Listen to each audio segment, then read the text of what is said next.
Good afternoon. It's Caroline Stevens seeking the truth. We've seen a lot of media reports about the high speed 2 train, and so I thought we'd have a talk about this. HS2, an EU project for European integration. The Hunger Games, no less, if you remember the train in the film. So you think we're leaving the European Union? Well, think again, because the High Speed 2 is the company responsible for developing and promoting UK's new high-speed rail network. It's been funded by a grant in aid from the government, which basically means we have a vested interest because the money is coming from the taxpayer. Now, January 2012, Boris Johnson was quoted in the Telegraph as saying that High Speed 2 was not right. Christopher Booker, in the same newspaper, followed on from Boris's comments. So that was 5 months, so we're still into 2012. And he wrote in the Telegraph that the continent is the final destination for HS2. The London to Birmingham high-speed rail link is part of a Europe-wide scheme dreamed up by Jacques Delors back in 1993.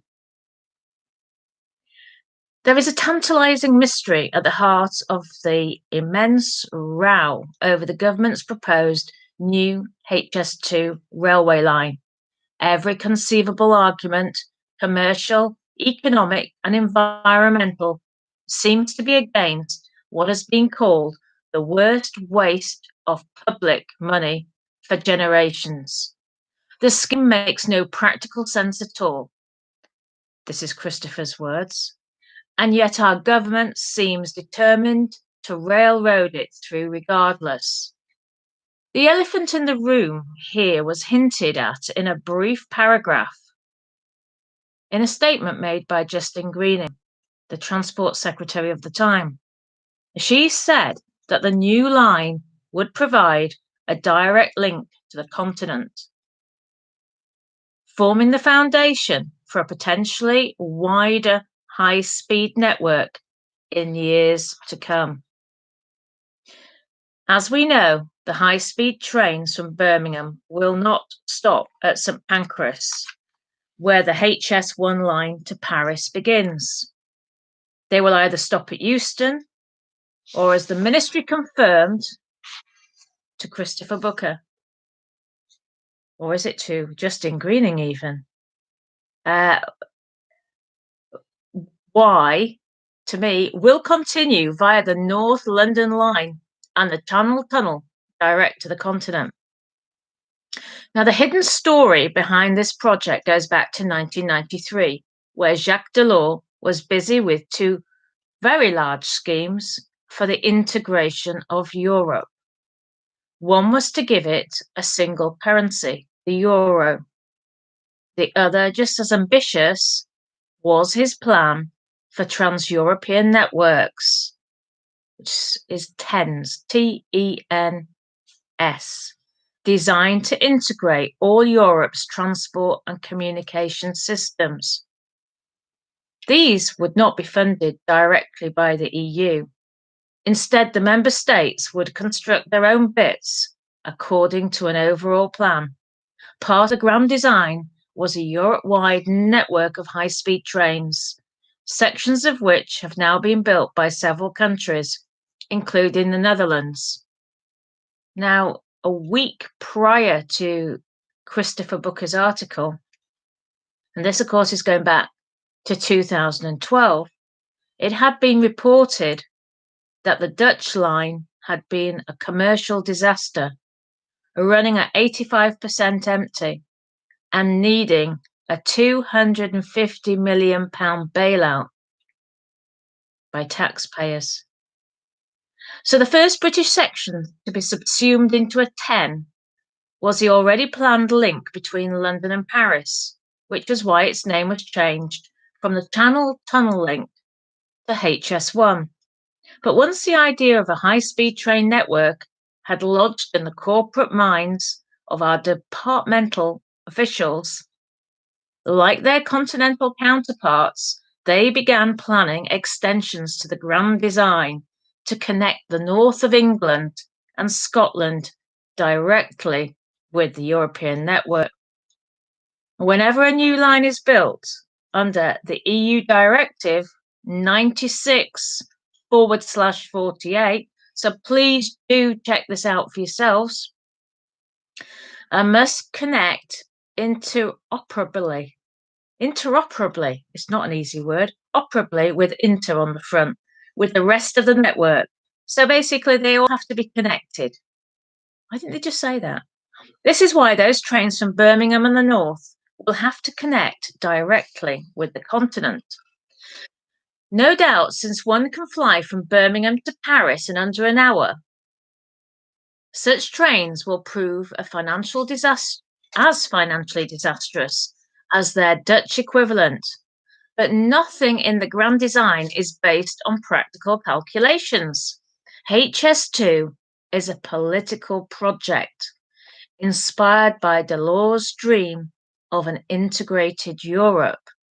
And that is why our politicians and officials under its spell press on with it, regardless of common sense.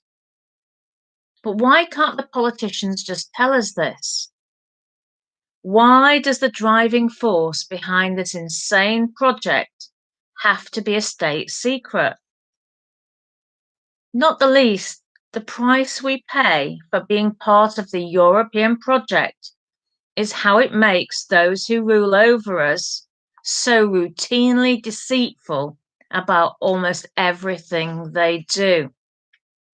Now, 2 years later, literally in the January, The Guardian writes, a new chief executive has been appointed to run HS2 at a salary of £750,000 per year, 6 times that of the current boss of the high-speed rail project. In one of his first acts as the new HS2 chairman, the outgoing Network Rail chief executive, Sir David Higgins, has recruited one of his old colleagues, Simon Kirby, the track operatives managing director of infrastructure projects, as chief executive. Jobs for the boys. Has Network Rail been successful? 1 year later, a lady called Sonia J. Porter wrote an article for the website theeuroprobe.org. And ladies and gentlemen, I would recommend you take a look at the europrobe.org website.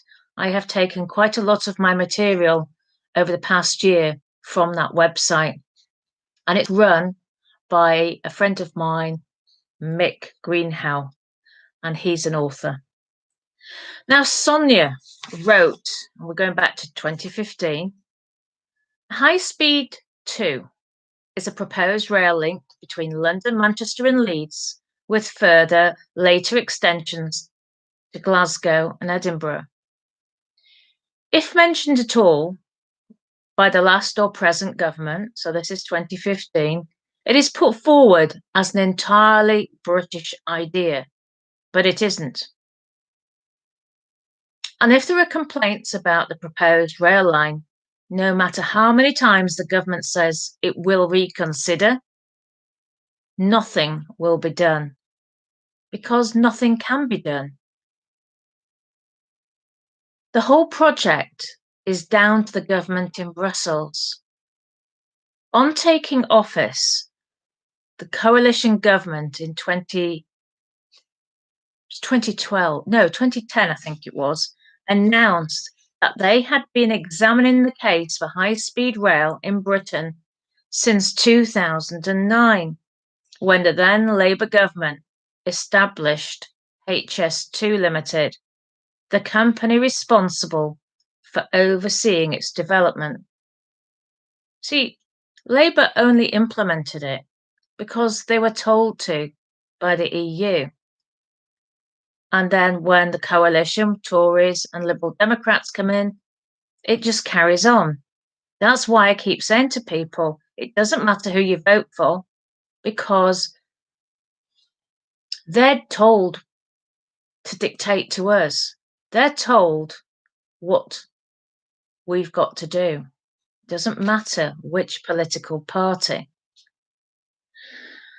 So, HS2 Limited is a company responsible for overseeing the whole development. Now, a few members of Parliament at that time in 2015 knew that the HS2 is not actually British policy, nor do they understand how the EU's transport policies affect those of us in Britain. Nor do they realise, as do the governments, just how long the HS2 policy has been in place. So she says, a trans-European railway, TEN-R, the high-speed rail line was defined by EU Council Directive 96/48/EC as far back as the 23rd of July 1996. A trans-European Union railway was intended to cover the whole of the EU, and HS2 was the main part of its high-speed design in Britain, as was an HS3. A new rail link between Manchester and Leeds was announced on the 23rd of June 2014 by the Chancellor George Osborne. Remember, George Osborne is now the Chief Executive of the Northern Powerhouse, who is pushing for HS2 to be completed. So at the time, he was the Chancellor. But this too, along with other HS rail lines, was conceived by the European Union and had little to do with George Osborne. He is just carrying out his master's orders. A trans-European transport network is only part of the larger project because the entire transport network is also planned. That was 5 years ago now. So its aim was to establish a series of interconnected European transport networks. Along with energy and communications, it is intended to cover the whole road network, inland waterway and seaport network, trans-European airports network, and so on. So has this got a link to do with smart motorways, I wonder? It's all joining together, you see. No one's ever asked what a smart motorway is all about. Is that to link us to the entire EU network? So there's lots of information here which you will be able to find on the euprobe.website. But suffice to say, our government is continuing with this project. Now, let's have a look. I'll fast forward to 2016. Birmingham newspaper Express and Star said about the HS2 project. The EU is going to pay just £30 million out of the total cost. Now, at that time, the estimated cost was 55 billion. I am going to do a follow-up video soon, and I'm going to bring those figures right up to date. So just 30 million, that's nothing. They say the EU will pay just 30 million towards this controversial HS2, a fraction of the price tag.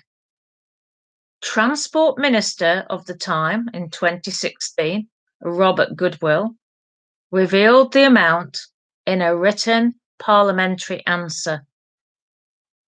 It actually amounted at that time to a contribution of 0.05% of the overall cost.